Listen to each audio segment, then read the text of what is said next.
أما بعد فقد قال الإمام الكبير والولي الشهير قطب العارفين وترجمان الواصلين والشيخ المريدين تاج الدين سيدي أحمد بن عطاء الله السكندري رحمه الله تعالى ونفعنا به وببركة علومه وغفر له ولمشايخه ولمشايخنا آمين. العاقل بما هو أبقى أفرح منه بما هو yafna. Al-aqilu adapun orang yang berakal cerdas, bima huwa abqa dengan sesuatu yang dia itu lebih kekal, afrahu yaitu lebih gembira, minhu ketimbang daripada minhu lebih gembira daripada orang berakal, bima huwa afna dengan sesuatu yang dia itu binasa. Jadi kata Imam Ibn Athaillah Sakandari rahimahullah pada kalam hikmah kitab Tajul Arus ini, ada orang itu disebut berakal, ada orang itu disebut tidak berakal atau kurang cerdas. Siapa orang yang cerdas itu? Kata Imam Ibn Athaillah, orang yang cerdas adalah al-aqil bima huwa abqa afrahu minhu bima huwa afna. Orang yang berakal cerdas itu adalah orang yang lebih gembira dengan akhirat ketimbang gembira dengan dunia. Kembali, kalau ada orang pagi-pagi datang ke rumah kita, dia ngetuk pintu rumah kita, dia ucapkan salam lalu bagi duit sama kita 5 juta, katanya THR, tendangan hari raya. Lalu sejam berikutnya ada yang datang ke rumah kita, ketok pintu, baca salam, bawa mangkok, pengemis datang, katanya minta THR. Ini yang tadi memberi THR, yang ini minta THR. Jadi minta.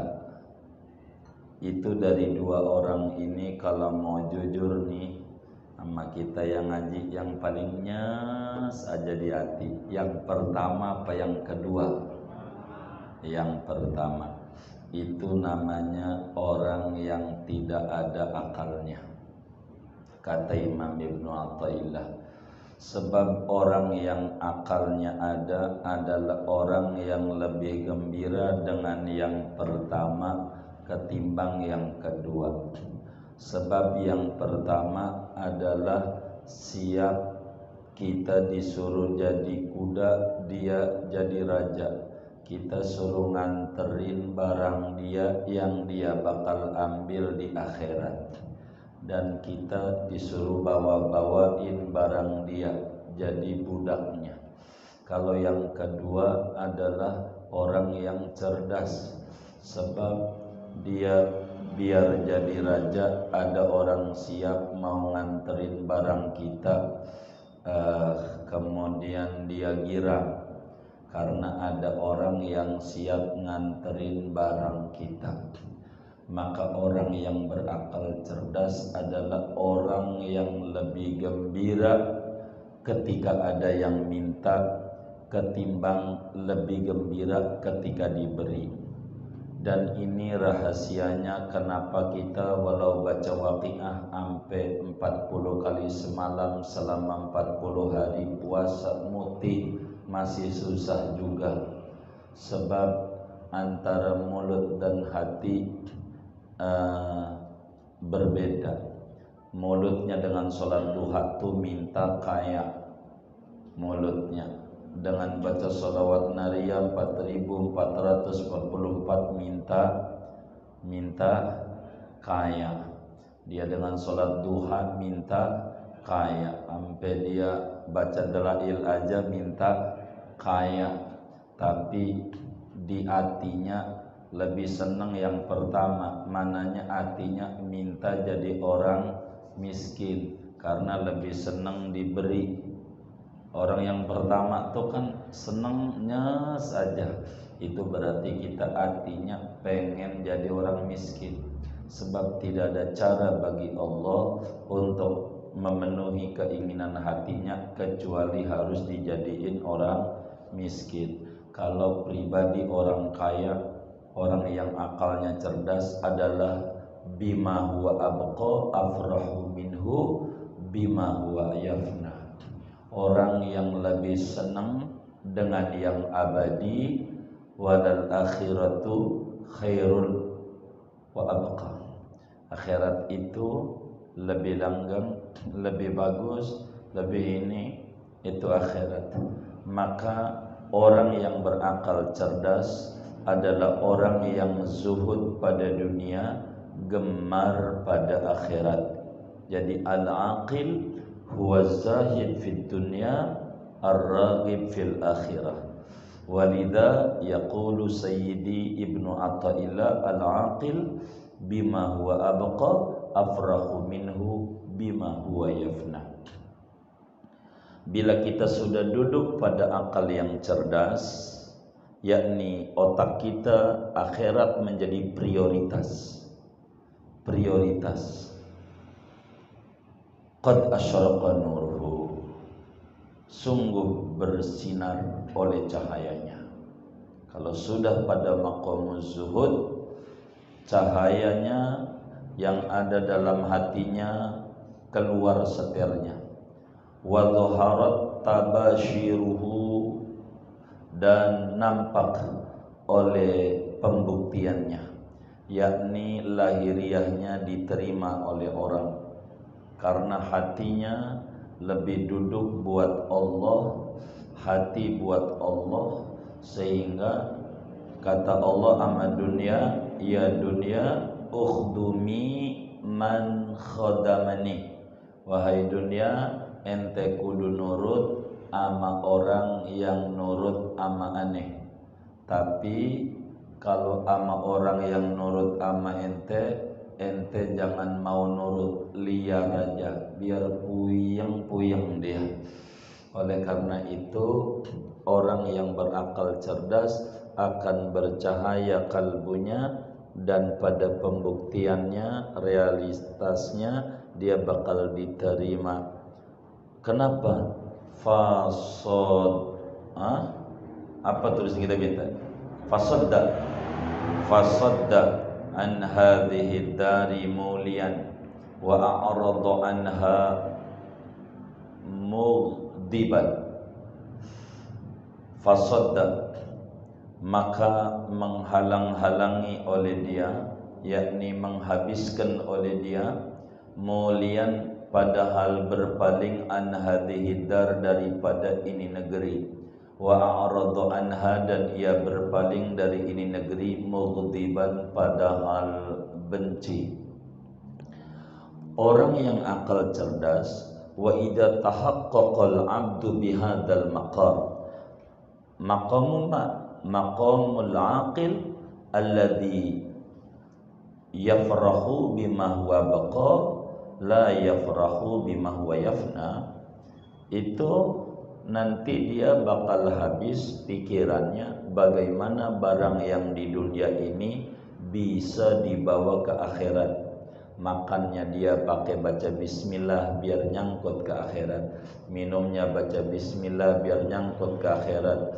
Dia pengen punya kendaraan biar dia gampang ngajinya, biar gampang ini, semuanya dilarikan ke akhirat. Begitu disuruhlah sekarang dengan adanya ganjil genap, ini nggak bisa ngajarnya kalau ganjil doang, kudu ditangkap melulu, kudu dipenuhi. Itulah orang-orang yang berakal cerdas itu adalah orang apa saja dilarikan ke akhirat. hatta sampai bersetubuh ama bini, bukan sekadar memenuhi nafsu syahwat, tapi pengen diberi anak keturunan yang rajin ibadah kepada Allah, sehingga bersetubuhnya bernilai akhirat. Hatta dia jalan-jalannya, olahraganya, dan hatta dia tidurnya, semuanya tidak mau dijadikan barang dunia, tapi dijadikan barang akhirat. Andai dia mau tidur, ya Rabb, Kau suruh juga badan ini disuruh istirahatkan, maka saya mau memeremkan badan ini sebagai menjalankan perintahmu, agar supaya saya besok lebih semangat lagi ibadah. Itu orang-orang yang melarikan ke akhirat. Enggak kayak kita habis main game sampai Mobile Legends mau jalan sendiri dia tidur, sampai yang kayak begitu. Ada enggak yang kayak begitu? Wa a'radu anha mughdiban. Yang namanya dunia, dia kurang begitu mau, dia benci, dia sehingga falam yattakhidha watanan, maka tidak menjadikan oleh dia akan ini negeri watanan, akan tanah air, jadi tempat tetap. Wala ja'alaha sakanan, dan tidak menjadikan ia akan ini dunia sakanan, akan tempat kediaman. Dia tidak mau seperti apa yang Nabi sampaikan kepada Sayyidina Abdullah bin Umar radhiyallahu ta'ala anhu. Nabi bilang kun fid dunya, kun fid dunya, kun fid dunya ghariban. Gimana redaksi hadisnya itu? Kun fid dunya ka'annaka gharibun aw abir sabil. Ya, jazakallah khair. Kun fid dunya ka'annaka gharibun. Hendaklah Anda di dunia ini seperti perantau. Yang namanya perantau ingat kampung halaman, sehingga diam ini sebentar tidak menjadi tempat asik, hanya persinggahan saja. Tidak mau waktunya dihabiskan buat dunia. Begitu. Aw abiru sabil, atau orang yang lewat jalan. Yang namanya lewat doang, sekali lewat, maka apa saja yang ada kalau bisa dibawa pulang, dibawa pulang. Itulah orang yang berakal cerdas. Apa saja yang bisa dibawa ke akhirat, bawa ke akhirat semuanya. Enggak dijadikan dunia menjadi bahan tujuan, tapi dunia menjadi bahan persinggahan, tempat mampir saja sebentar. Bal anhadul himmata fiha ila Allah ta'ala wa sara ilaih musta'inan bihi fil qudumi alaih. Bahkan membangkitkan ia akan semangatnya pada di dunia ini menuju kepada Allah Ta'ala, dan berjalan ia ilaihi menuju kepada Allah, musta'inan bihi padahal meminta tolong dengan Allah, fil qudumi alaihi pada datang menuju kepada Allah. Sehingga orang yang berakal cerdas adalah bagaimana barang yang di dunia ini harus diangkut ke akhirat. Jadi apa saja semuanya harus menjadi barang akhirat. Jadi dunia kalau untuk akhirat sama dengan bukan dunia. Dunia untuk dunia, duit buat hiburan, duit buat nafkah, duit buat agama, duit buat sedekah, duit buat berbagi, duit buat ziarah ke Rasul. Itu namanya disebut akhirat. Apa saja orang yang akalnya cerdas dilarikan ke akhirat. Kemudian famazalat matiyatu azmihi la yaqirru qararuha daiman tisyaruha ila an anahat bihadratil qudsi wa bisatil unsi mahallil mufatahati wal muwajahati wal mujalasati wal muhadatsati wal musyahadati wal mulatafati fasaratil hadratu muqshisa qulubihim ilaiha ya'bud wa fiha yastautinun. Maka tidak henti-henti oleh kendaraan semangatnya si akil, la yaqiru qararuha, tidak tetap oleh tetapnya kendaraan, daiman tisyaruha, yaitu senantiasa oleh perjalanannya matiyah, ila an anakhat, sampai bahwa berlabuh oleh matiyah bi hadratil qudsi, di keharibaan kesucian Tuhan, wa bisatil unsi, dan hamparan keintiman Tuhan, mahallil mufatahati, tempat membuka jalan dengan Tuhan, wal muwajahati, dan tempat berhadapan dengan Tuhan, wal mujalasati, tempat duduk bersama Tuhan, wal muhadasati, tempat bercakap-cakap dengan Tuhan, wal musyahadati, tempat menyaksikan keagungan Tuhan, wal mulatofati, dan tempat berkasih-kasihan dengan Tuhan. Fasaratil hadratu maqsisa qulubihim, maka menjadilah hadrat kudus itu sarang kalbu mereka, ilaiha ya'un, kepada hadrat itu mereka berdiam, wa fiha yastautinun, dan pada hadrat itu mereka bertempat tinggal. Artinya orang yang berakal cerdas adalah orang yang semangatnya tidak terbatas pada kehidupan dunia. Dunia buat tempat lewat, tidak mau, tetap dia terus bergerak, sebab al-harakah barokah, bergerak itu penuh barokah. Bergerak kemana? Terus menuju agar supaya kendaraan semangat jadi semangat ibadah itu dijadikan kendaraan semangat, sampailah dia bisa wusul kepada Allah, sampai bisa intim dengan Allah, sampai dia merasa berhadap-hadapan dengan Tuhan, bercakap-cakapan dengan Tuhan, sampai dia musyahadah. Maka kehadiran Tuhan di dunia ini menjadi tempat bersarangnya dia.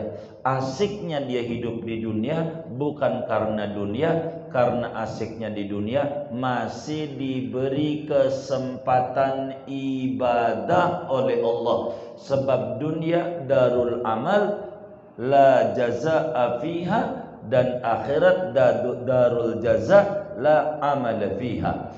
Dunia ini adalah negeri beribadah yang tidak ada balasan barang dikit pun di dunia, sementara akhirat adalah negeri balasan yang tidak ada ibadah sama sekali.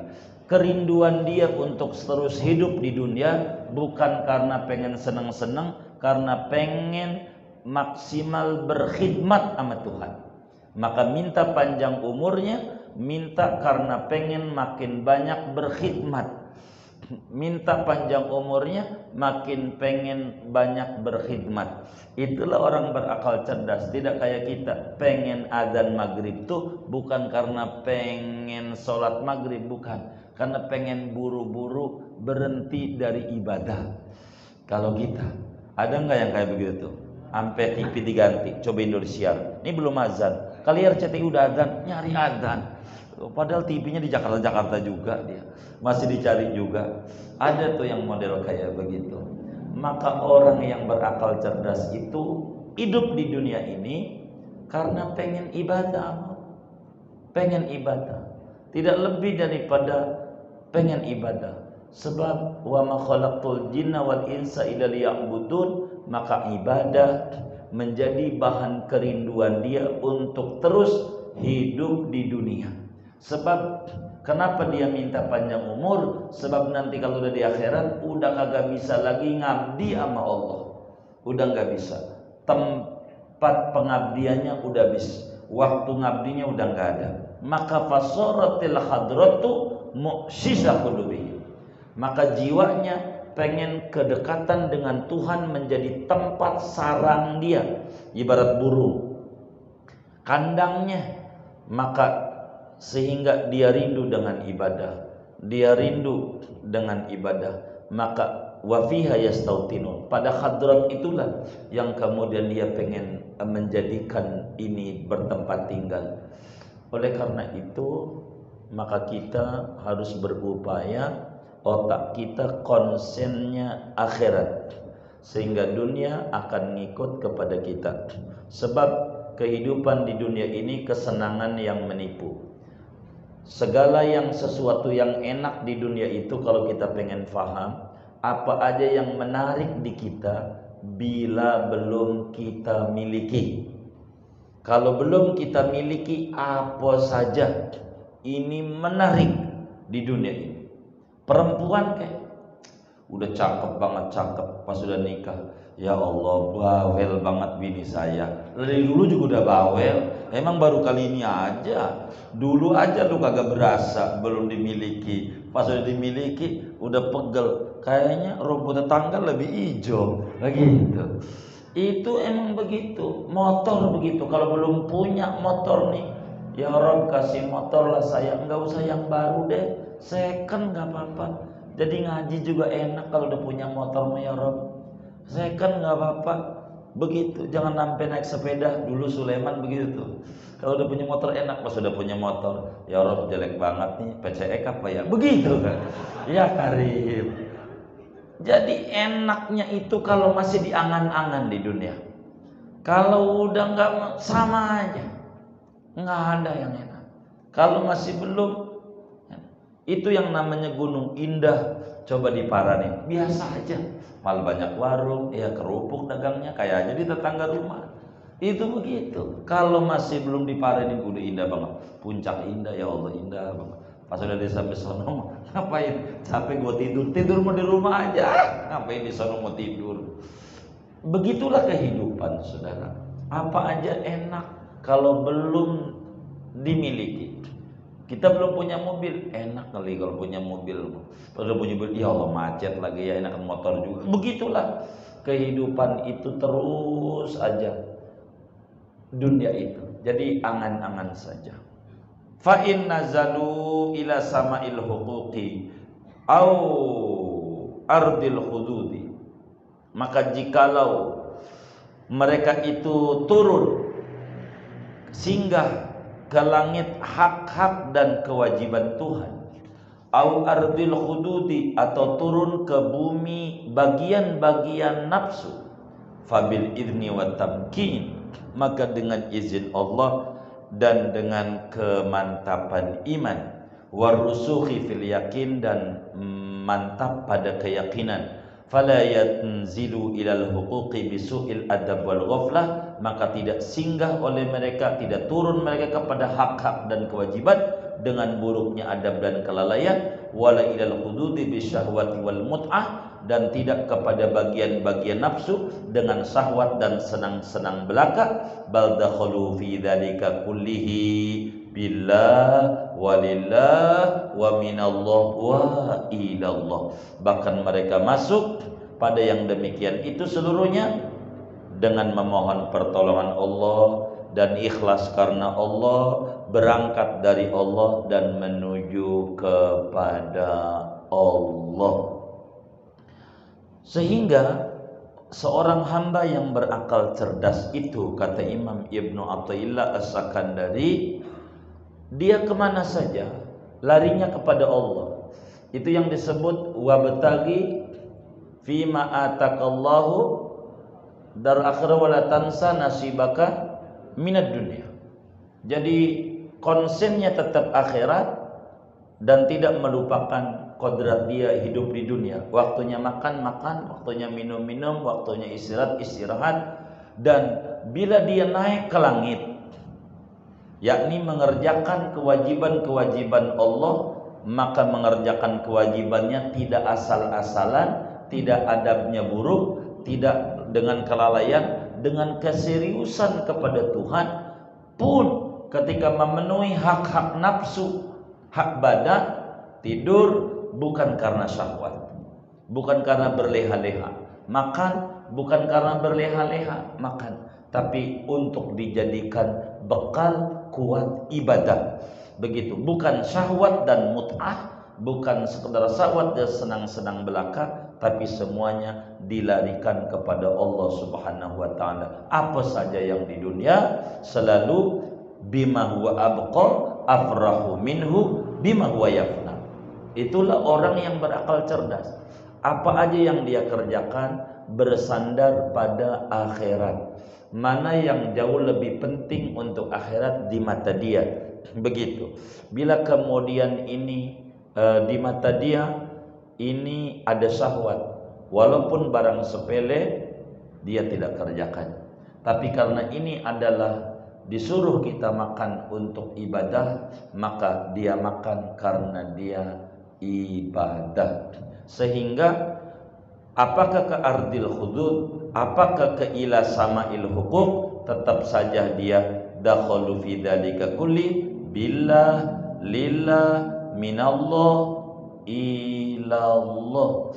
Hidupnya dia sadar berangkat dari Tuhan dan bakal balik kepada Allah. Dan orang di surga itu, saudara, biar gampang memahami akhirat buat kita, saya berupaya mensederhanakan daripada uraian-uraian yang ada ini. Tidak mau tinggi-tinggi, gambarannya begini. Ada zaman dulu itu kalau orang hajatan minjem piring sama kita, nggak ada namanya catering itu, mesti minjem piring sama tetangga. Maka ada tetangga kita minjem piring sama kita. Ada 3 tipikal tetangga. Depan rumah kita minjem piring sama kita buat hajatan, dibalikin sama kita bersih. Karena balik sama kita bersih, maka sama kita ditaruh di rak piring sebab udah bersih, tidak ditaruh di tempat cucian. Tetangga kanan kita balikin piringnya kepada kita kotor, yang tadinya asalnya bersih. Dari kita semua juga, karena kotor kita tidak mungkin ditaruh di rak piring, tapi harus ditaruh di tempat cucian. Sampai kapan? Sampai bersih. Kalau udah bersih baru dipindahin ke rak piring. Kemudian itu tetangga sebelah kiri kita balikin piringnya hancur berantakan. Karena pecah, hancur berantakan, tidak mungkin kita taruh di rak piring dan tidak mungkin kita taruh di tempat cucian, tapi kita harus taruh di tempat sampah. Sampai kapan? Selama-lamanya, karena hancur berantakan. Dan kita orang ini, saudara, inna lillahi wa inna ilaihi raji'un. Kita ini asalnya dari Allah. Karena kita orang ini asalnya dari Allah, kullu maulud yuladu 'alal fitrah. Yang asalnya dari Allah berarti suci. Kita ini dulunya suci. Wa inna ilaihi raji'un, kita bakal balik sama Allah. Maka ketika kita balik sama Allahnya suci, maka ditaruh di rak piring, namanya jannatul ma'wa. Kenapa? Karena udah bersih. Tapi kalau kita balik sama Allahnya kotor, ditaruhlah kita di neraka. Apa itu neraka? Tempat cucian. Kenapa ditaruh di tempat cucian? Kotor. Terus ya kalau udah bersih baru bakal dipindah ke rak piring, namanya jannatul ma'wa. Tapi kalau hancur berantakan, Tuhannya 3, musyrik, enggak ada iman, maka ini yang ditaruh namanya disebut jahannam. Ini namanya tempat sampah. Sampai kapan? Khalidina fiha abada. Maka orang-orang yang berakal cerdas dakhalu fi dzalikanya billah, lillah, minallah, dan ilallah. Fa iyyaka ya akhi an tusghiya ilal waqi'ina fi hadhihi at-taifah. Maka takutlah olehmu wahai saudaraku akan bahwa mendengarkan oleh kamu ilal waqi'ina fi hadhihi at-taifah, kepada orang-orang yang mencibir pada ini kelompok sufi. Kita jangan sampai berkata miring kepada para kaum sufi. Enggak boleh. Lantaran kita buta, enggak melek, lalu kemudian orang lain disamakan kayak kita yang buta, keliru. Lalu kita menganggap tasawuf itu hitam, tasawuf itu mendidik orang menjadi enggak gemar bekerja, pengennya duduk di masjid. Itu keliru namanya. Tasawuf itu bukan begitu. Posisi kita dimanapun posisinya tidak boleh lepas dari billah, lillah, minallah, ilallah. Itulah tasawuf. Sehingga saudara Anda jadi pejabat, jangan berhenti jadi pejabat. Apakah kemudian itu jadi pejabat itu enggak hubud dunia? Tidak. Asal saudara billah, lillah, minallah, ilallah. Sebab Umar bin Khattab juga pejabat dan dia sufinya tinggi. Utsman bin Affan kaya raya juga pejabat, itu juga sufinya tinggi. Bukan di jabatannya, tapi di sikap hati mensikapi amanat jabatan. Di sanalah posisi kita. Bukan kita ninggalin dagang, udah kalau pengen tasawuf mau berhenti aja dagang, pakai baju compang-camping yang jelek, yang dekil, yang kumel biar dikata sufi. Iya, ente sufi sulit finansial, bukan sufi bimaknal kalimah. Ini keliru ya kayak begini nih. Jadi kita jangan mau terjebak kepada orang-orang yang mencela kaum sufi. Apakah dengan ibadah mereka? Jangankan zaman dulu, sekarang orang baru melek di Temboro. Temboro itu mana ya? Jawa Timur, Jawa Tengah ya? Jawa Tengah, ujung. Hah? Jawa Tengah ujung ya? Iya. Sampai sekarang nih, kalau Ramadan ada masjid-masjid yang sholat taraweh sequran khatam, kelar jam 3 dari habis isya, sequran sampai ini malam. Yang dulu-dulu diingkari sequran khatam apa ya, itu ada. Di Banten itu cuman Buya Dimyati aja, enggak kuat makmumnya, pada jatuh. Santri-santrinya itu pada tidur, enggak kuat. Taraweh kayak begitu. Begitu. Kalau maulid enggak ada. Saya belum temukan juga di Jakarta ini maulid kayak Buya Dimyati. Begitu. Kalau Buya Dimyati maulid itu dari habis isya kelar-kelar jam 2. Sebuku itu habis. Kalau kita kan dicomot-comot ya, udah langsung itu aja, fahina korub aja, kelamaan begitu kalau kita. Kalau itu dari awal, pokoknya jam 12 baru qiyam, dari isya tuh. Kalau isya itu nggak mau, berarti nggak mau. Emang begitu. Kita jangan mau nyela-nyela orang sufi. Yang pengarang doa ya Rabbana tarafna Al-Habib Abdullah bin Husain bin Tahir Al-Haddad, itu dalam sehari beliau baca la ilaha illallah paling dikit 25.000 kali, sholawat Nabi paling dikit 25.000 kali, sholat paling dikit 300 kali. Yang kagak aja, itu kita yang kagak gitu. Ini bukan kelasnya kita. Emang mereka dikasih waktu yang barakah. Kelas kita aja bisa diukur kalau sedikit, walaupun baina sama wasumur. Orang dikasih waktu 24 jam sama kayak kita. Tapi ada yang gak dikasih kesempatan buat ngaji, kita kasih kesempatan bisa. Ini digunain. Ini kan berbicara barakatul waqt. Ini kan beda. Itu yang namanya Habib Gresik Abu Bakar bin Muhammad As-Segaf Gresik tuh makam di depan itu. Kalau baca dalail sehari 5 kali khatam. Sehari itu 5 kali khatam. Muridnya beliau Habib Soleh Tanggul itu 5 kali khatam. Baca dalail itu 5 kali khatam. Begitu. Itu baca dalail. Kalau yang punya Simtud Durar Habib Ali bin Muhammad bin Husain Al-Habsyi itu kalau baca di dalail di Raudhah itu, kalau belum 10 kali khatam, belum geser-geser. Itu emang begitu. Gitu. Mereka sufi itu sampai baca dalail itu bisa 5 kali sehari. Kalau kita bacaan yang sehari 5 kali. Sama juga sih. Sama juga. Kalau dia 5 kali khatam, kalau kita bacaan sehari dibikin 5 kali. Emang sama juga. Gitu. Jadi beda tipis. Itu mereka itu, kita jangan mencela sama kaum sufi. Dengan sholatnya mereka, Imam Syafi'i radhiyallahu ta'ala wa arda, dari Hijr Ismail sampai Maqam Ibrahim 70 kali khatam Quran. Itu dari Hajar Aswad ke Hijr Ismail itu dikit. Bagaimana mungkin? Ini kelas lain. Mereka namanya disebut tayyuz zaman, barakatul waqt. Jadi bisa menyingkat waktu. Begitu Allah kasih. Jadi bisa mulur begitu. Semenit itu bisa menjadi sejam di mata mereka. Begitu. Yang kita sejam jadi semenit.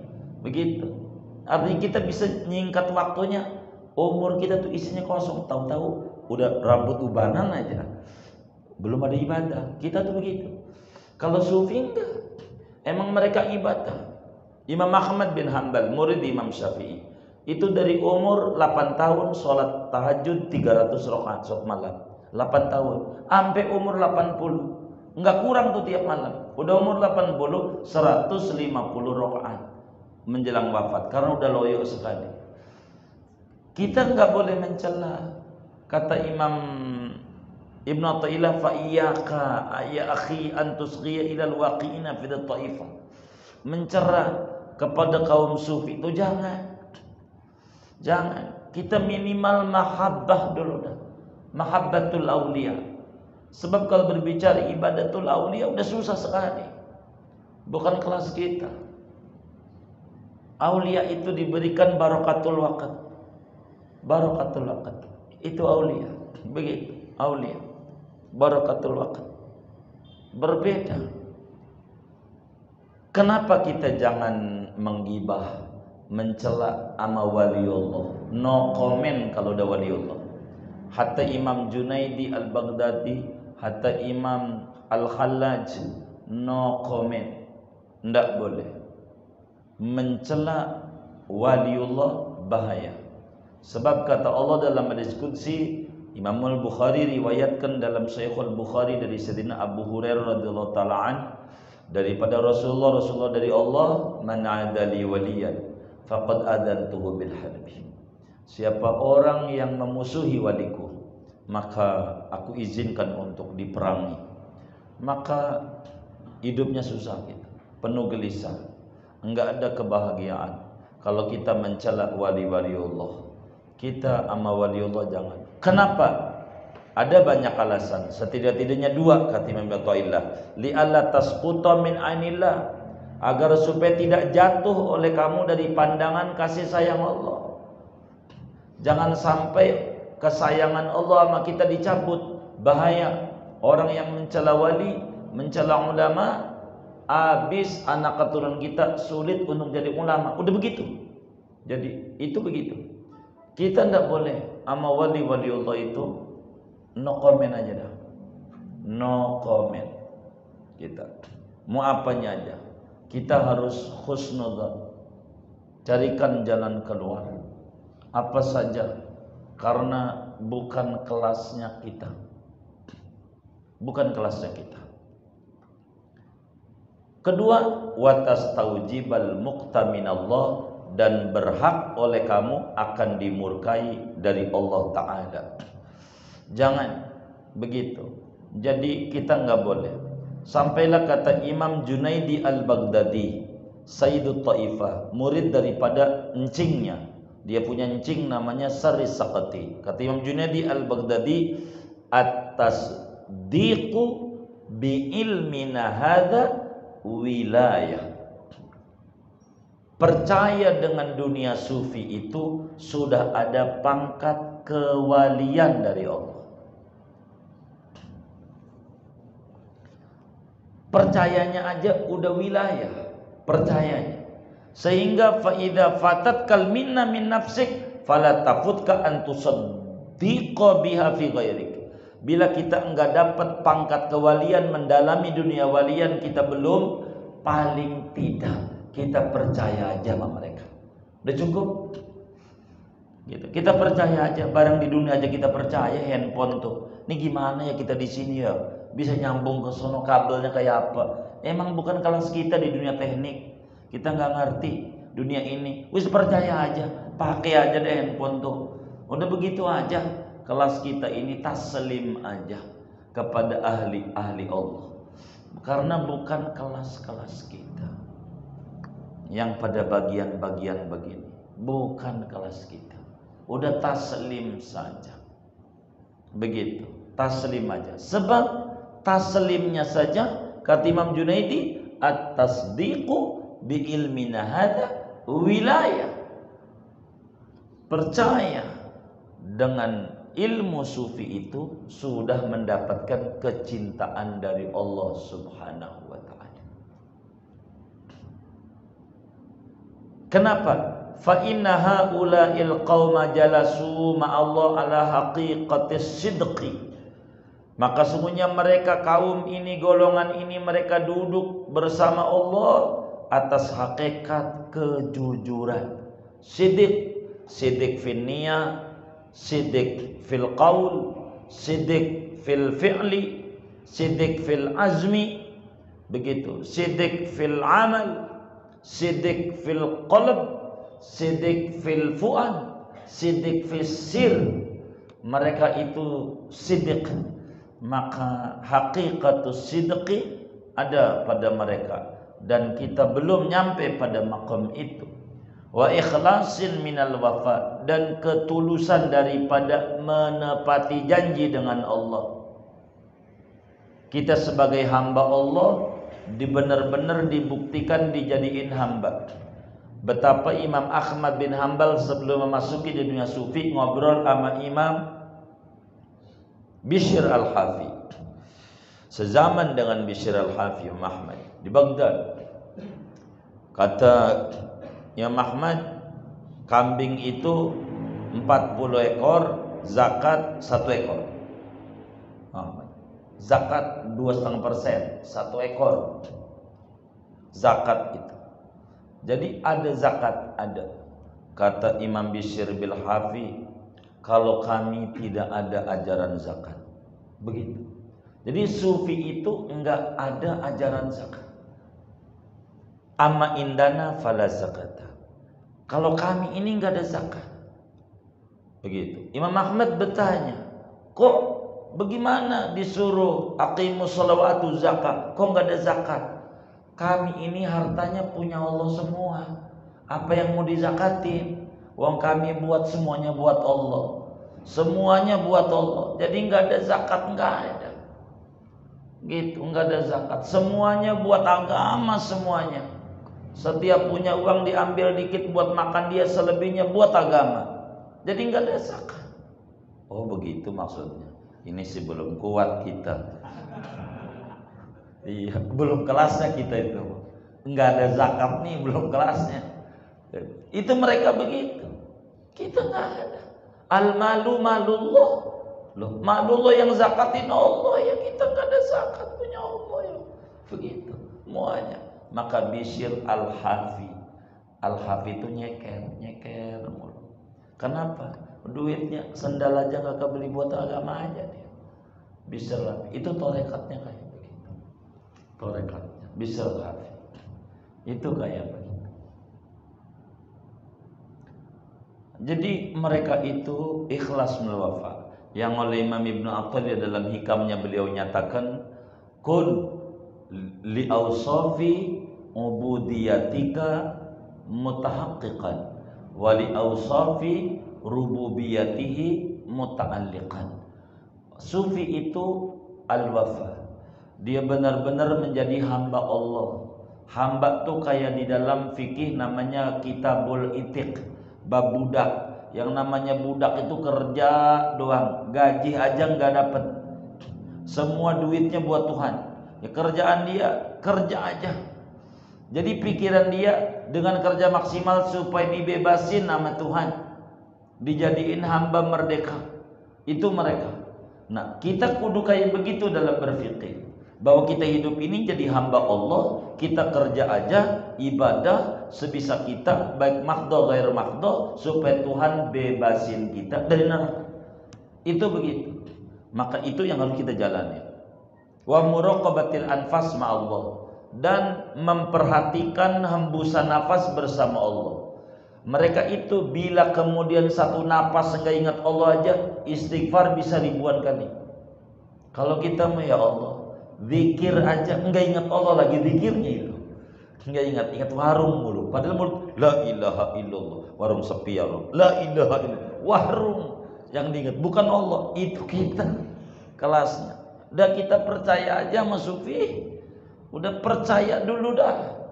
Begitu, udah percaya aja. Ini kelas kita enggak. Tapi kita kudu ngaji kitab ini. Enggak boleh kita kata begini, saya enggak mau ngaji bukan kelasnya. Bahaya. Sebab fa'mal bihi walau bil usri kazakati. Dengan kita ngaji kitab tasawuf itu, kita bisa amalin, enggak dapat seluruhnya dari tajul arus, paling enggak 10%. Enggak dapat 10%, paling enggak 2,5%. Enggak dapat 2,5%, paling enggak 1%. Enggak dapat 1%, paling enggak 0,1%. Ada yang nyangkut di hati kita, itu bagus. Begitu. Dulu kami cerita pribadi, enggak berani kami itu ngajar Maraqil Ubudiyah, Bidayatul Hidayah, enggak. Di Serang tuh kami enggak mau ngajar-ngajar begitu. Ini walaupun kata Bidayatul Hidayah, ini fikih tasawuf, masih ada fikihnya. Ini kelasnya tinggi tasawuf, kita mau enggak. Tapi emang Maulin Syabadami ajarin aja kitab tasawuf. Kita belum benar, ajarin aja. Enggak bisa seluruhnya, paling enggak 1% sampai 10%. Bahkan beliau keluarkan dalil zubatnya, fa'mal bihi walau bil usri zakati. Paling enggak 10% nyangkut. Entar dari kitab yang satunya 10%, insyaallah nanti juga bakal jadi 100%. Jangan dilawan, enggak berani. Nantinya kita bakal jauh daripada Allah Subhanahu wa taala. Amalin aja dikit demi dikit, enggak apa-apa. Enggak apa-apa. Kalau kemudian kita kudu suci dulu, enggak bisa kita untuk begini, berat kita. Yang kayak begitu, berat. Begitu. Qad sallamu qiyadahum ilaih, sungguh menyerahkan mereka akan tali kekang mereka kepada Allah. Mereka udah manut aja sama Allah, terserah Allah. Dibelokin ke kanan, dibelokin ke kiri, dikasih ujian, enggak apa-apa. Ini yang uji Allah, anggap aja dicubit, maka mereka enggak gusar. Seperti Imam Ibnu Athaillah kata di dalam hikamnya, inna liyukhaffif alamal bala'i minka ilmuka bi annahu subhanahu wa ta'ala huwal mubli.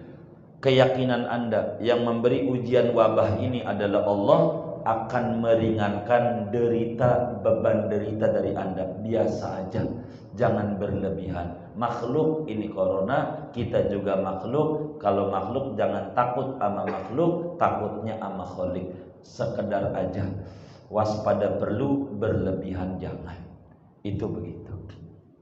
Wa alqaw anfusahum silman baina yadayhi. Mereka campakkan akan diri mereka karena pasrah di hadapan Allah. Udah mereka terserah Allah dah.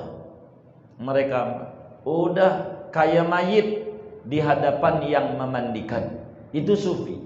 Yang namanya mayit terserah yang mandiin aja dah. Mau digantungnya ke sumur, terserah dia. Mau lagu apa, terserah dia. Dulu ada penghulu di Bayoran tuh, orang nanya, kata almarhum Ustadz Haji Sedli, Kawa tuh, kebun mangga. Pokoknya anak-anakku kalau saya mati enggak usah dikubur. Ente taruh atas pohon enggak apa-apa. Itu bahasanya selalu begitu. Anaknya nanya, itu apa itu maksud bapak itu? Iya, itu bukan tugas dia, tugas ente. Ente taruh di atas pohon, ente dosa. Ente kubur, ente dapat ganjaran. Karena dia mah udah gak ada kepentingan, terserah ente mau ditaruh pohon kayak kagak apa-apa gua mah. Sedih itu. Begitu ngomongnya. Gua udah mati, terserah yang hidup mau digimanain kayak begitu. Begitulah kita di hadapan Allah. Para sufi itu di hadapan Allah tuh udah kayak mayit, terserah Allah mau dilagui apa kayak, terserah Allah. Lillahi ma akhadha wa lillahi ma a'ta. Mau diambil, mau di ini, terserah Allah dah. Kita adalah makhluknya, dititipin doang. Itu kayak begitu. Kalau bahasa Kiai Zainuddin kayak tukang parkir, begitu. Mau banyak, mau dikit, sama aja di mata dia. Begitu. Wa tarakul intisara li anfusihim hayaan min rabbihim, dan mereka meninggalkan akan pembelaan bagi diri mereka, hayaan karena malu, min rabbihim dari Tuhan mereka.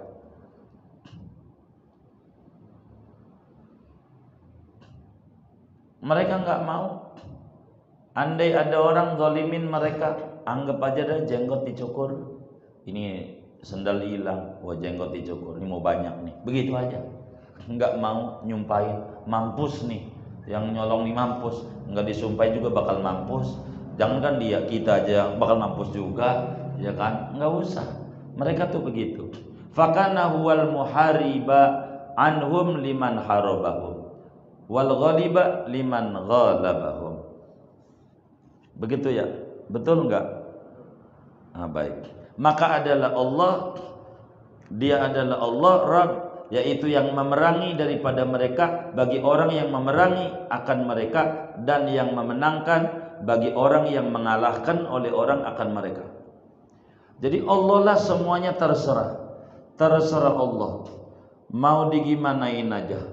Jadi itulah yang disebutkan itu dalam Al-Quran pas surat Haji ayat 38, innallaha yudafi'u anil ladzina amanu innallaha la yuhibbu kulla khawanin kafur. Begitu kata Allah. Allah itu bakal membela kepada orang yang beriman. Allahu waliyul ladzina amanu. Jadi sehingga mereka terserah Allah aja. Kalau bahasa Jawanya, Allah mboten sare. Mereka selalu dasarnya itu, Allah enggak tidur. Siapa nanam berenuk pasti buahnya berenuk. Tanpa kita sumpahin biar jadi berenuk, entar juga berenuk. Orang yang nanam duren, insya Allah buahnya duren, enggak bakalan berenuk. Tanam aja kebaikan. Pokoknya kita harus berbuat baik aja. Urusan dia nanti sama Allah, urusan kita sama Allah. Itulah para sufi-sufi. Mereka begitu. Kepentingan dirinya banyak terkalahkan. Walaqad ibtalallahu hadhihi ta'ifata bil khalqi khususan wala siyama alil ilmi. Dan demi sungguhnya menguji coba oleh Allah, menguji oleh Allah akan ini golongan dengan makhluknya khususnya wala siyama apalagi ahli ilmi, ahli ilmu. Kadang ini masalahnya keributannya daripada para wali-waliullah itu yang bakal mencela ujian besar bagi makhluk, terlebih lagi bagi orang-orang yang mengaji. Kiai kadang mencela, yang kayak begitu wali, gue juga bisa begitu kata dia. Ya Allah, jangan sok tinggi apa begitu. Ini kan berbeda, Allah kasih kurnia sama dia. Ini kan berbeda. Yakhtasu bi rahmatihi mayyasha. Tapi ingat, inna rahmatallahi qaribun minal muhsinin. Kita ihsan aja, ihsan. Ntar juga nanti dapat yakhtasu bi rahmati yang seperti dia dapat. Begitu aja. Jangan mengingkari amal dunia sufi. Tidak boleh. Seperti kayak maulid galam mengingkari. Jangan. Udah kita percaya aja dah. Kita orang nih yang bagus kepada sufi itu kayak bayi aja, atau kayak anak umur 7 tahun yang diajak jalan-jalan oleh babanya ke Ragunan. Ketika babanya dekat kandang macan lari, maka si bocah ini ikut lari. Ketika ditanya kenapa kamu lari, baba lari, itu lebih selamat dibanding bocah pakai kenapa enggak lari, saya belum tahu alasan kenapa bapak lari, diterkam macan. Maka kita jangan. Udah kita percaya sama sufi. Udah percaya aja, ulama aja percaya sama sufi. Itu kayak begitu. Imam Ghazali aja ahli fikih ketutup oleh ketasawufannya. Ibnu Athaillah ahli fikih Maliki ketutup oleh ketasawufannya. Ketutup habis. Begitu tuh. Karena Imam Syafi'i ini yang banyak didengung-dengungkan madhabnya, padahal akhlak mulianya setidak-tidaknya ada 6 yang kudu diikuti. Tapi kebanyakan orang, kata Imam Zainuddin bin Ali Al-Maribali, fuqahauna qad iqtadaw bi fiqhihi. Ahli fikih kita madhab Syafi'i ini ikut Imam Syafi'i cuman fikihnya doang, akhlaknya enggak, ibadahnya enggak, zuhudnya enggak, ininya enggak, begitu. Padahal Imam Syafi'i ini teladan semuanya, begitu. Nah inilah kita orang. Faqalla an tajida minhum man syarahallahu sadrut tasdiqi biwaliyin muayyanin. Maka jarang sekali bahwa kau dapati daripada mereka ahlul ilmi akan orang yang membukakan oleh Allah akan dadanya kepada percaya dengan wali yang tertentu. Bal yaqulu laka na'am, bahkan mengatakan iya bagimu, ya innal auliya'a maujuduna walakin ainahum. Sesungguhnya wali itu ada, saya juga percaya. Walakin tetapi ainahum, mana mereka? Enggak ada. Wali memang ada, tapi enggak ada. Begitu. Padahal wali itu banyak. Kalau kita kagumnya sama yang bisa terbang, kagum. Gitu. Terbang kagum. Padahal ya Allah, tiap hari yang dipegang sama dia main burung dara. Burung bisa terbang enggak pakai wirid? Enggak kagum. Begitu orang yang nggak perlu kagum yang kayak begitu mah. Begitu ada orang jalan di atas air, hebat nih wali. Ya Allah, kodok nggak pakai wirid bisa jalan di atas air. Yang kayak begitu nggak perlu kagum. Yang nggak kayak begitu, nggak perlu. Yang kayak begitu. Ada orang bisa ngilang, ya Rabbana, timbang bisa ngilang. Setan habis ngegoda orang Bintaro, ngegoda orang Surabaya, cepet banget, bisa. Yang kayak begitu bukan wali. Wali itu istiqomah fiddin, gitu. Istiqomah. Bukan itu kata Rabi'atul Adawiyah, bukan ini. Kata Sayyidatuna Nafisah, bukan ini. Bukan. Sampailah kemudian kita sampai mengatakan wali memang ada, tapi mana ada. Ya katanya ada, mana ada. Udah ente enggak tahu, udah dah. Allah umpetin wali-wali itu di dalam makhluknya. Kan kita sering dengar orang 40 aja ada wali. Ini kan lebih dari 40. Udah hormat aja sama siapa kan. Jangan-jangan dia wali kan gitu aja. Tapi tidur ngajinya. Mungkin wali mau tidur tapi paham. Daripada kita melek nggak paham ya kan. Udah gitu aja dah. Begitu. Udah baik sangka aja dah kita. Begitu. Jangan buruk sangka. Fala yudhkaru lahu ahadun illa wa akhada yadfa'u khususiyatallahi fi talqal lisan bil ikhtijaj ariyan an tasdiq fadhar man hadha wasfu wa firra minhu firaraka minal asad. Maka tidak disebutkan baginya oleh seorang pun daripada waliullah melainkan mengambil ia, mulailah ia, wa akhada, mulailah ia, akhada itu fil syuruh, yadfa'u yaitu menolak oleh dia akan keistimewaan Allah padanya. Talqal lisani, lancar lidahnya, bil ikhtijaji dengan mencemooh, arian anitasdiki, kosong daripada percaya. Fakhdar man hada wasfuh, maka takutlah olehmu akan orang yang adapun ini yaitu ciri-cirinya. Wa firra minhu firaraka min asad, lari kamu daripadanya seperti larinya kamu dari macan. Jadi kita jangan ngaji sama kiai yang agak percaya waliullah, karena bakal kita nggak ketemu sama Rasulullah beneran. Begitu, karena nggak bakal bersambung. Waliullah itu begitu.